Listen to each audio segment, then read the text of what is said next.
ତାଙ୍କର ସମ୍ପତ୍ତି ସୁନା ଅଳଙ୍କା ଟଙ୍କା ଦେଖି ଜଳକା ହେଲେଣି ଭିଜିଲାନ୍ସ ଅଧିକାରୀ। ଏ ଦୃଶ୍ୟ ଆପଣ ଦେଖନ୍ତୁ, ସୁନା ବିସ୍କେଟ ଥୁଆ ହେଇଛି, ସୁନା ହାର ଥୁଆ ହେଇଛି, ସୁନା ବାଉଟି ଥୁଆ ହେଇଛି, ସୁନା ଯୋଉ ଅଣ୍ଟା ବିଛା ଥୁଆ ହେଇଛି। ଇଏ ଆପଣ ଦେଖୁଛନ୍ତି ବର୍ତ୍ତମାନ କେବଳ ସୁନା ହାର ଅଳଙ୍କାର ନୁହେଁ, 500 ଟଙ୍କିଆ ବଣ୍ଡଲ ଟଙ୍କା ଆପଣ ଦେଖୁଛନ୍ତି। ଇଏ ପାଖାପାଖି 10 ଲକ୍ଷ ଟଙ୍କାର ଉର୍ଦ୍ଧ୍ବ ଟଙ୍କା ନଗଦ ଅର୍ଥ ଏବଂ ସୁନା ଅଳଙ୍କାର ଦେଖି ତାଜୁବ ହେଇଗଲେଣି ଭିଜିଲାନ୍ସ ଅଧିକାରୀ। ରୂପାର ଗ୍ଲାସ, ରୂପାର ଗିନାରେ କୁଆଡେ ବାବୁ ଖାଉଥିଲେ। ଏଭଳି ଭାବରେ ଏତେ ସମ୍ପତ୍ତି ସେ ଠୁଳ କରିଛନ୍ତି। ପ୍ରଦୀପ ମହାନ୍ତି ଭୁବନେଶ୍ୱରରେ ଆରଟିଓ ଥିଲେ, ଭୁବନେଶ୍ୱରରୁ କଟକ ଯାଇଛନ୍ତି ଷ୍ଟେଟ୍ ଟ୍ରାନ୍ସପୋର୍ଟ ଅଥରିଟିର ଡେପୁଟି କମିଶନର ଦାୟିତ୍ୱରେ। ତେଣୁ ଏତେ ଟଙ୍କା ସେ କେଉଁଠୁ ଆଣିଲେ ତାକୁ ନେଇ ଭିଜିଲାନ୍ସ ଯେତେବେଳେ ଖୋଳତାଡ଼ କରୁଥିଲା ଆୟ ବହିର୍ଭୂତ ସମ୍ପତ୍ତି ଠୁଳ ଅଭିଯୋଗରେ, ସେତିକିବେଳେ ଏହି ସମ୍ପତ୍ତି ମିଳିଛି। ଏବଂ ଇଏ ମାତ୍ର 3 ଘଣ୍ଟା ଭିତରେ 7ଟା ବେଳେ ଭିଜିଲାନ୍ସ ରେଡ୍ କଲେ ଏବଂ 3 ଘଣ୍ଟା ଭିତରେ ଏତିକି ସମ୍ପତ୍ତି ମିଳିଲାଣି। ଏବଂ ଏ ସମ୍ପତ୍ତି ବାଦ ତାଙ୍କର ଯୋଉ 9ଟି ସ୍ଥାନରେ ରେଡ୍ କରାଯାଉଛି ସେଠୁ ଆହୁରି କେତେ ବାହାରିବ। ଇଏ ଥିଲା ତାଙ୍କ ରେସିଡେନ୍ସ।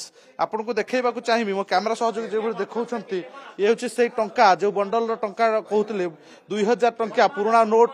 ଇଏ ବି ଆଶ୍ଚର୍ଯ୍ୟ କଥା, 2000 ବନ୍ଦ ହୋଇଛି ସତ, 2000 ପାଖାପାଖି 20ଟି 2000 ଟଙ୍କିଆ ନୋଟ ରହିଛି, 500 ଟଙ୍କିଆ ବଣ୍ଡଲ ରହିଛି।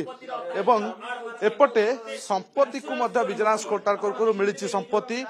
ନୟାଗଡ଼ ରଣପୁରରେ ଏକ ଫାର୍ମ ହାଉସ ରହିଛି, 5 ମହଲା କୋଠା ଗୋବିନ୍ଦ ପ୍ରସାଦରେ ଭୁବନେଶ୍ୱରରେ ତିଆରି ଚାଲିଛି। ଏବଂ ଇଏ ହେଉଛି ମୈତ୍ରୀ ବିହାର 2 ମହଲା କୋଠା। ଏବଂ ଅନେକ ଜାଗାରେ କୁଆଡେ ପଟ୍ଟା ମିଳିଲାଣି ଭିଜିଲାନ୍ସ ହାତରେ। ଇଏ କରୁଛନ୍ତି ଭିଜିଲାନ୍ସ ଅଧିକାରୀ ମାନେ। ଆମ ସହିତ ଭିଜିଲାନ୍ସ ଅଧିକାରୀ ଅଛନ୍ତି। ସାର୍ ଏତିକି ଦେଖି ତାଜୁବ ଲାଗୁନି ଆପଣଙ୍କୁ? କେତେ ଜବରଦସ୍ତ ପ୍ରତିକ୍ରିୟା ବର୍ତ୍ତମାନ ଦେବାକୁ ମନା କରୁଛନ୍ତି। ସମ୍ପୂର୍ଣ୍ଣ ଅଧିକାର ସରିଲା ପରେ ପ୍ରତିକ୍ରିୟା ଦେବେ। ଏପଟେ ରୁମ୍ ଆପଣ ଦେଖନ୍ତୁ, ମୁଁ ଦୃଶ୍ୟ ଦେଖିବାକୁ ଚାହିଁବି। ଇଏ ଯୋଉ ଥାକ ବିବର୍ତ୍ତନ, ୟାକୁ ଦେଖି ଆପଣ ଆଶ୍ଚର୍ଯ୍ୟ ହେବେ। ଯୋଉ ଥାକଟି ବର୍ତ୍ତମାନ ମରା ଯାଇଛି ହେଉଛି ପାସବୁକ୍, ବ୍ୟାଙ୍କ ପାସବୁକ୍ର ଥାକ, ଯୋଉଥିରେ ପାଖାପାଖି 20ରୁ ଉର୍ଦ୍ଧ୍ୱ ପାସବୁକ୍ ରହିଛି ଏବଂ ଚେକବୁକ୍ ରହିଛି। ସେଥିରେ କେତେ ଟଙ୍କା ଡିପୋଜିଟ୍ ହେଇଛି ତା ଭିଜିଲାନ୍ସ ଅଧିକାରୀ ପରବର୍ତ୍ତୀ ଅବସ୍ଥାରେ ଜଣାଇବେ।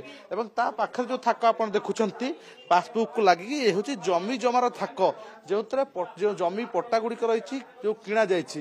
ଭୁବନେଶ୍ୱର ଉପକଣ୍ଠ ଶଙ୍କରପୁର ମୌଜାରେ ଜମି କିଣା ଯାଇଛି, ନୟାଗଡ଼ ରଣପୁରରେ ଫାର୍ମ ହାଉସ ରହିଛି, ଗୋବିନ୍ଦ ପ୍ରସାଦରେ 5 ମହଲା ବିଲ୍ଡିଂ ତିଆରି ଚାଲିଛି ଏବଂ ଚନ୍ଦ୍ରଶେଖରପୁର ଅଞ୍ଚଳ ମଧ୍ୟ ଜମି କିଣା ଯାଇଛି। ବିଭିନ୍ନ ସ୍ଥାନରେ ଜମି କିଣା ଯାଇଛି, ଯାହା ଥାକ ପାଖାପାଖି 1.5 ଫୁଟ ଉଚ୍ଚାର ହବ। ଇଏ ହେଉଛି ଜମି ପଟ୍ଟା ପାଉତିର ଜାଗା।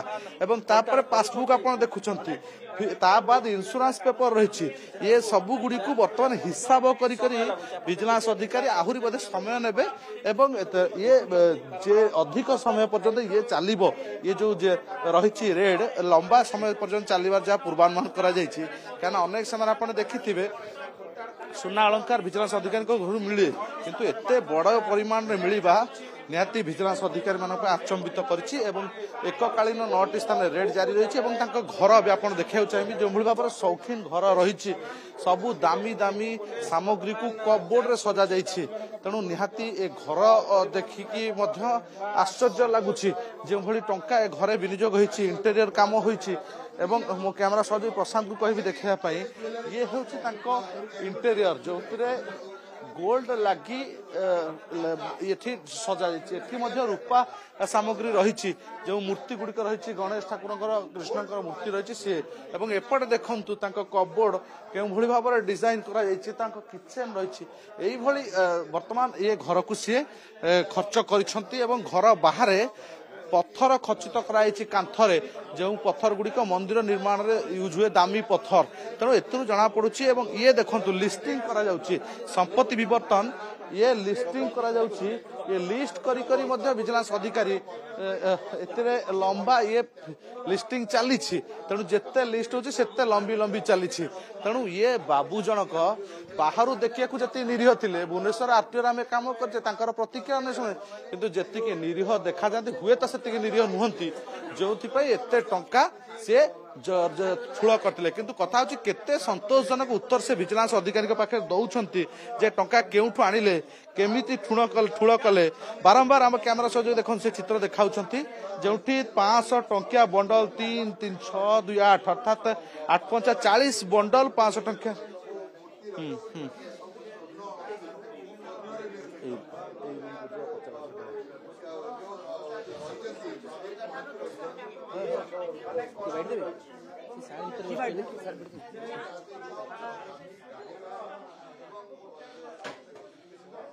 बिल्कुल आम